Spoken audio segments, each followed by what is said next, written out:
कल आपने देखा होगा एक वीडियो बनाया था मैंने एक दिन मूवी को लेकर और डिज़ास्टर हुई है फिल्म। और उसका 25 करोड़ नहीं था भाई बजट, 85 करोड़ था। मैंने पहले ही बोला था आपको, जाके देख लो। फिर बॉक्स ऑफिस की जो ऑफिशियल साइट है उन्होंने भी अपडेट किया। मैं तो पहले बोला था भाई मेरे पास अपडेट है, ऑफिशियल अपडेट अपनी कभी गलत नहीं होती। बजट को लेकर आपने देखे होंगे ना 4-5 साल से एक भी अपडेट बजट्स को लेकर आज तक गलत नहीं हुई अपनी। मैं वही सोचा कि मैंने एक आर्टिकल में पढ़ा था ऑलमोस्ट 100 करोड़ के करीब, इवन लल्लन टॉप वाले ने भी बोला था 100 करोड़ के करीब इस फिल्म पे पैसा खर्चा हुआ है। 2-3 बार ये फिल्म मतलब फाइनली डिसाइड हुआ था कि ये शेयर कर देंगे या फिर बाद में OTT पे डाल देंगे। बहुत पैसा खर्चा हुआ है। 25 क्यों दिखा रहे बजट? एक्चुअली आमिर खान का प्लान अलग था भाई दोस्तों, तुम समझ नहीं रहे। एक्चुअली ये लोग क्या करना चाहते थे, और इसके तो हमेशा कांड होता ही रहता है। जैसे नकली कलेक्शन चाइना का दिखाता है दंगल का, और बाकी भी इसने बहुत कांड किए हुए हैं। सीक्रेट सुपरस्टार को इसने 900 करोड़ दिखाया था, तो इससे पता चलता है कि ये कितना फ्रॉडी है। ये क्या कर रहा था, अपने बेटे की इसकी लवयापा हो गई थी डिज़ास्टर। इसने सोचा कि मैं एक फ़िल्म बना देता हूँ, बाद में वही एक रेगुलर वाला जुगाड़ वो करने वाला था। 25 करोड़ बजट दिखा रहा था। हुआ क्या, लेकिन उसको क्या एक्सपेक्टेशन थी, कम से कम 3-4 करोड़ तो डे वन आ जाएगा पहला। और उसने 30 दिन से एडवांस बुकिंग ओपन की थी, ना पीक हुई ना कुछ हुई। उससे क्या हुआ, जब इसने झटका देखा कि भाई पहला दिन 1 करोड़ के लिए भी स्ट्रगल कर रही है, तब उसको रियलाइज़ हो गया भाई ये 25 करोड़ के जुगाड़ में मैं अगर कॉरपोरेट भी कर दूँ थोड़ा सा 20-25 लाख डेली तो भी मेरी फिल्म 10 करोड़ के ऊपर नहीं जाने वाली है।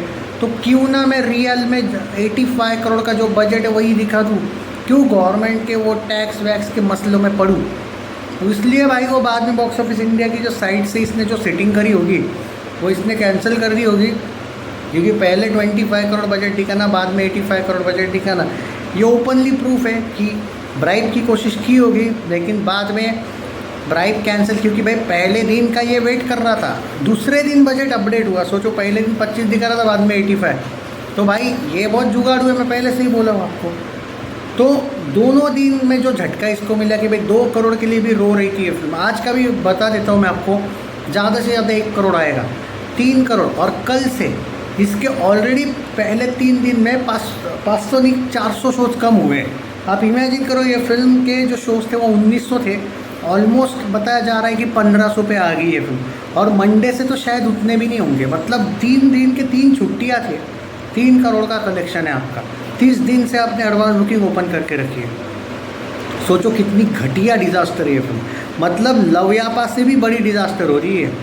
60 करोड़ का बजट था लवयापा का, 6 करोड़ लाइफ टाइम गई थी और डिज़ास्टर गई थी। मेरा प्रिडिक्शन भी उस टाइम पे सही था कि 6 करोड़ ही रहेगा लाइफ टाइम, वही हुआ। इस बार मैंने बोला था कि भाई चल 25 करोड़ लगा ले तू बजट। 25 करोड़ दिख रहा था ना कल, तो भी मैं गारंटी के साथ बोला था कि भाई 6 ज़्यादा से ज़्यादा लवयापा को क्रॉस करे तो भी मान जाऊँगा। अब तो वो भी नहीं लग रहा है कि होगा, पर फिर भी मैं अभी भी मेरी बात पे कायम हूँ कि भाई 7-7.5 करोड़ तो हो जाता लाइफ टाइम। पर फिर तू 25 करोड़ दिखा या तू 85 करोड़ बजट दिखा, होने क्या वाला है।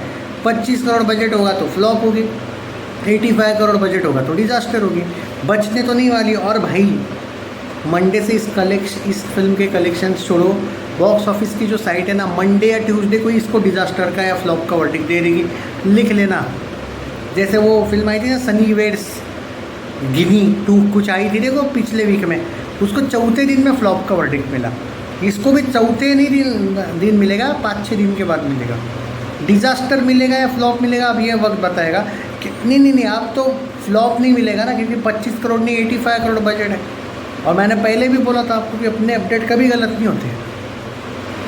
So it will be a disaster. और आज ज़्यादा से ज़्यादा मैं सच बोल रहा हूँ, आज तो मुझे रोस्ट करने का भी मन नहीं भाई इस बंदे को, क्योंकि ये आदमी ने 2 फिल्मों में काम किया है। OTT वाले को मारो रे गोली, थिएटरिकल 2 फिल्मों में काम किया, दोनों बड़ी डिज़ास्टर दी है। और इसने प्रोड्यूसर्स का कितना नुकसान किया है देखो। एक फिल्म 60 करोड़ में बनी, 6 करोड़ कमाया। OTT जाए बाहर में, कैसे वैसे OTT पे बिकते हैं भाई। थिएटरिकल कितना लॉस कर रहा है, तो ठीक है ना, OTT का अगर होगा तो भाई OTT पे ही लाना। तो थिएटरिकल कितना लॉस किया इस आदमी ने देखो। 60 करोड़ में लवयापा बनी, लाइफ टाइम 6 करोड़, 54 करोड़ का ऐसे खेलते खेलते नुकसान, हंसते खेलते। जी वालों का था शायद वो नुकसान। इस बार खुद आमिर खान प्रोडक्शंस ने इसके लिए फिल्म बनाई। भाई 25 करोड़ में तो बनी नहीं है, रियलिटी ये है कि उसका आपको पता है कि बजट है 85 करोड़। मैं अगर 25 करोड़ भी पकड़ूँ और लाइफ टाइम 6-7 करोड़ भी जा रही तो भी 18 करोड़ का लॉस। पर आप ये इमेजिन करो जो इसका ऑफिशियल बजट है वो 85 करोड़ है और ये आदमी 8 करोड़ या 7 करोड़ भी नहीं दे पा रहा है लाइफ टाइम। 7 करोड़ भी पकड़ो तो भी सोचो 78 करोड़ का नुकसान। मैं मानता हूँ भाई आमिर खान प्रोडक्शंस की फिल्म है, आमिर कोई रास्ते पे नहीं आएगा अगर 75 करोड़ का उसको नुकसान होता है तो। 75 करोड़ क्या बैठे के लिए वो 300 करोड़ का भी नुकसान झेल ले। लेकिन क्या फ़ायदा है जब उस आदमी को एक्टिंग ही नहीं आती है, उसको करनी ही नहीं है एक्टिंग। क्यों ये बाप अपने बेटे को इतना तुला हुआ डिज़ास्टर करवाने पे क्या बदला लेना चाहता है अपने बेटे से? और 30 दिन पहले एडवांस बुकिंग ओपन करने के बाद तो ऐसा एटीट्यूड दिखा रहा था हम कुछ नया कर रहे हैं, हम हमारी फिल्म को 30 दिन पहले ही एडवांस बुकिंग। अबे तो कितना जलील कर रहा है अपने ही बेटे को। और 30 दिन पहले एडवांस बुकिंग ओपन करके आ रहे हैं। अर्जुन कपूर भी 10 करोड़ की ओपनिंग ले लेता, तेरा बेटा 1 करोड़ की ओपनिंग ले रहा है भाई। तो क्या 30 दिन पहले एडवांस बुकिंग ओपन करके क्या मिला? मुझे लगता है भाई ये अपने बेटे का ही दुश्मन है, क्योंकि मुझे कोई भी एंगल से नहीं लगता कि कोई बाप अपने बेटे के लिए इतनी अपने बेटे की मरवाएगा। कुछ लोग क्या बोल रहे हैं, आमिर पे तरस आता है कि भाई अपने बेटे के लिए कुछ कर रहा है वो इतना कुछ। मुझे लगता है कुछ कर नहीं रहा है भाई, वो इतना बड़ा परफेक्शनिस्ट बोला जाता है अपने आप को। मुझे एक बात बताओ, आपको कोई भी एंगल से लगता है कि ऑब्वियसली अगर वो परफेक्शनिस्ट है उसको ये पता नहीं होगा कि अपने बेटे की औकात क्या है एक्टिंग के मामले में?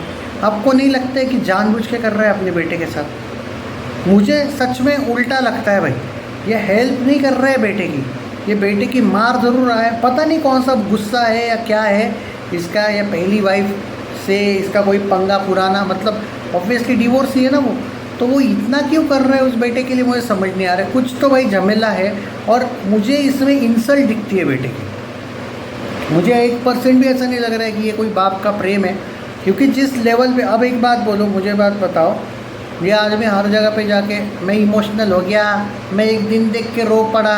भाई वो साई पल्लवी उस पॉडकास्ट नहीं, वो इंटरव्यू पे हंस रही थी। मतलब आप ध्यान से देखो एक बार, जब ये बोला ना वहाँ पे प्रेस कॉन्फ्रेंस जो मीडिया की थी, मैं ये फिल्म देख के रो पड़ा, वो स्लाइटली हंस रही है। भाई क्या कर रहे हो भाई अपने बेटे के साथ? ऑलरेडी 2 डिजास्टर दे चुका है भाई, और तीसरी फिल्म वो रागिनी MMS 3 में ये जो आया है तमन्ना के साथ। अबे आप तो फीमेल ओरिएंटेड फिल्मों में काम करेगा जस्ट हिट के लिए? क्या कर रहे हो भाई मेरे? और क्या पता तमन्ना हिंदी में तो आज तक इतनी चली नहीं है कलेक्शंस के मामले में, क्या पता वो कितनी जाएगी यार। क्या कर रहे हो भाई? मुझे इस बंदे के लिए बुरा नहीं लगता है या हंसी नहीं आती, रोज़ भी नहीं कर रहा मैं इसको, वह तरस आता है कि भाई 2 में से 2 डिज़ास्टर देने के बाद भी अगर इसको फिर भी काम करना है तो ऑल द बेस्ट भाई। आज भाई 1 करोड़ के ऊपर नहीं जाएगी भाई, और लाइफ टाइम 6-7 करोड़ के ऊपर भाई गई, बहुत बड़ी बात है। It will be a disaster.